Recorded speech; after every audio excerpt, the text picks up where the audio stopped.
Okay, I want to make a video on a racing kart tire resurfacing machine. I didn't know what kind to get. I thought about making one. Didn't really want a big bulky one though, and the only other one I saw was something like this one. But I didn't really want to spend 600 bucks, and it looks big and bulky. And then I came upon this battery operated one from Competition Carburetors, so I want to kind of give a review today on how it works out. So mine has the DeWalt battery attachment, so let's unbox it and see what all it comes with. The box is a lot smaller than I expected, but we'll see. I ordered this late last week. I think the company shipped it out on Wednesday and it showed up today and Friday, so that's pretty quick.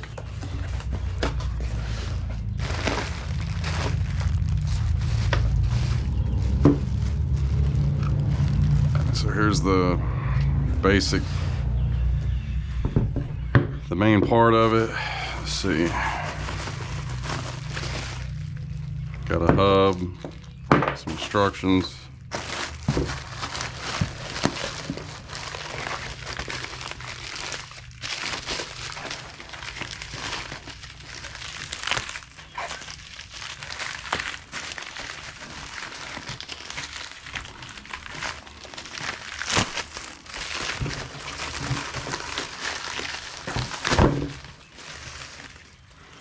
.5/8 axle. So let me get this thing assembled and get it fired up. Just read the instructions it comes with, and it says the surfacer needs to be mounted to the bearing bolts, and they're installed upside down for shipping, so these need to be flipped and this needs to be mounted to something solid. So it looks like I'm running to Harbor Freight to get us a cheap stand for it, but more to follow. Okay, I'm back from Harbor Freight. Got this cheap tool stand put together. It's very cheap. I should have got the better one, but so I put a piece of plywood on it to make it a little stronger, and the instructions say to flip these bolts. And so after I flipped them, one thing I noticed was that the shaft didn't line up perfectly in the bearing anymore. So when you tried to slide the shaft in, it was slightly off, and now it's lining up. And so what I did was just added a small washer under that spacer. So I don't know if it's, I mean, it could have something to do with this cheap Harbor Freight stand, or it could be just off a little. I figured it'd need as much free spin as possible. So all right, well, I'm gonna start putting this shaft assembly together, and then we'll see how it goes. Okay, so I put this shaft in once, got everything tightened down, and then reread the directions, and this collar needs to go over that set screw. So I'm gonna pull it all back apart, slide it on, put the set screw in, then slide this over, lock it down. So let's do it one more time. All right, I did end up shimming this one as well, just to get it to free spin. It wouldn't do that a minute ago. So now it's free spinning, so just about ready. Okay, I went ahead and switched to this bench grinder stand I had. I switched it out. I didn't like that other stand. It was too wide and bulky, and so it's on. I put a battery in it. I know that's not a big battery, but I'm just testing with it. And the instructions say get it between 50 and 60. Seems to be running okay. So let's get a wheel bolted on and see how it does. All right, let's try one with just this 2 amp hour battery for now. So let's get it up to 50.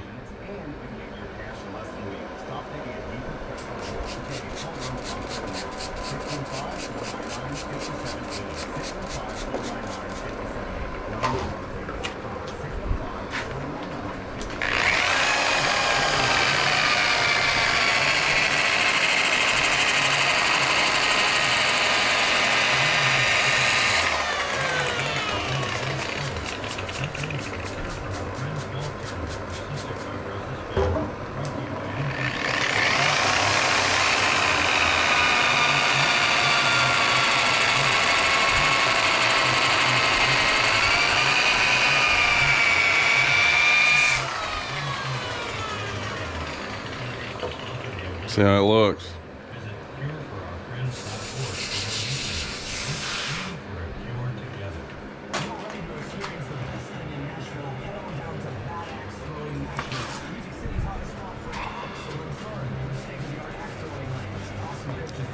Looks pretty good. I do notice that it bogs down a little bit if you really get on it, but I think keeping it wet will definitely help keep it moving. So when you're spraying it, you got to watch. I assume you don't want to get a bunch of liquid in this controller, but so far it looks good. Now let's see. I'm going to do a fully charged 5 amp hour DeWalt battery. Let's see how many tires we can do off one charge. Just did a couple tires. You can see everything's pretty wet, so you will probably want to watch that, but the tires look good. The only thing I notice is if you don't keep this real wet and you bear into it with the buffer, it'll slow the motor down pretty good. It doesn't get hot, but so far it's working pretty good. Okay, you can see this is a 5 amp hour fully charged. Let's see, where's the date on this thing? I've only had this battery a month. It's a 23, but I literally just opened the pack. So let's see how many tires we can do.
All right, just did 3 sets of tires without stopping on one battery.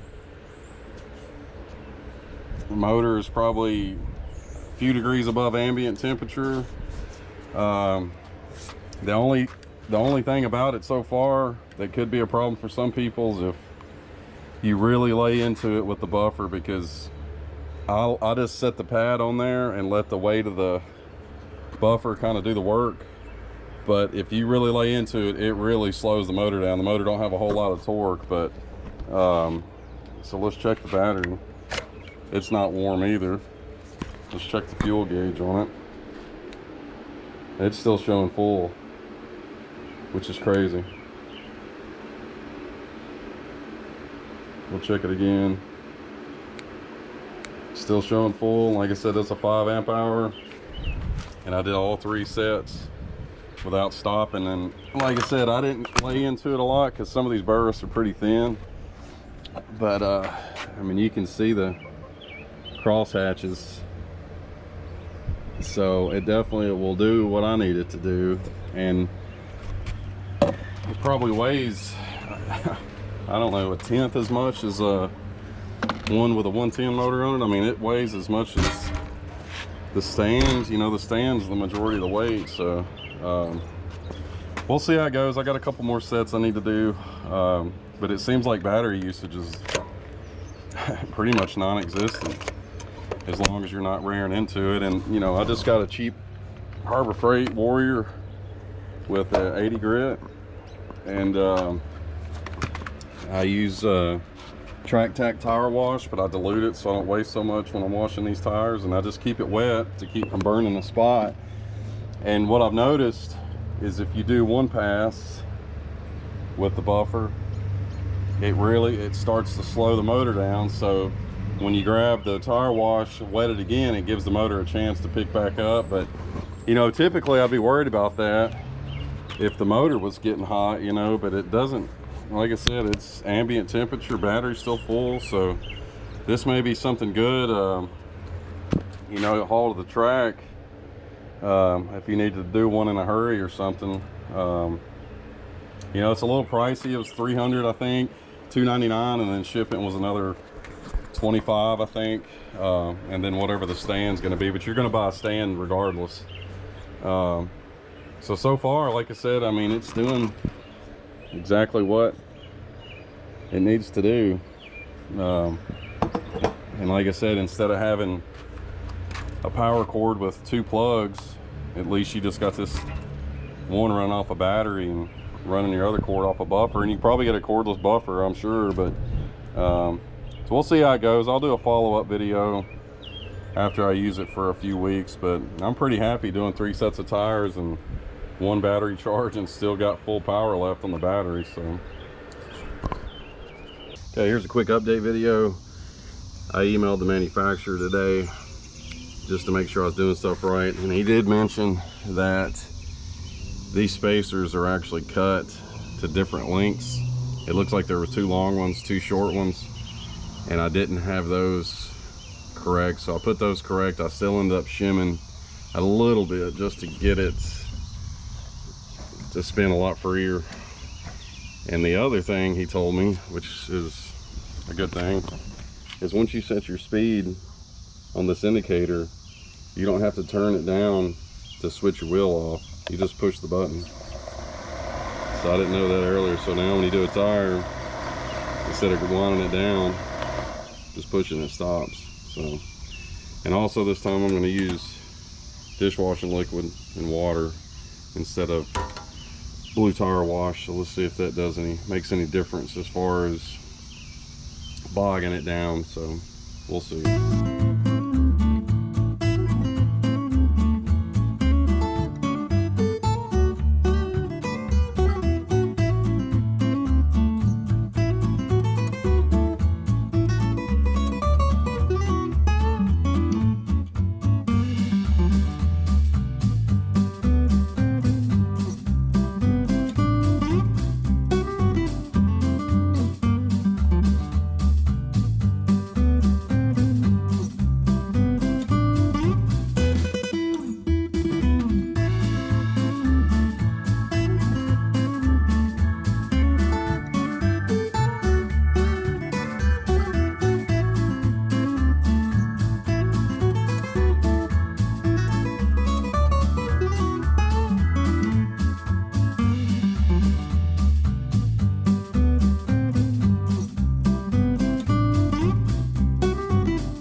So I ended up switching over to Track Tack Blue Tire Wash.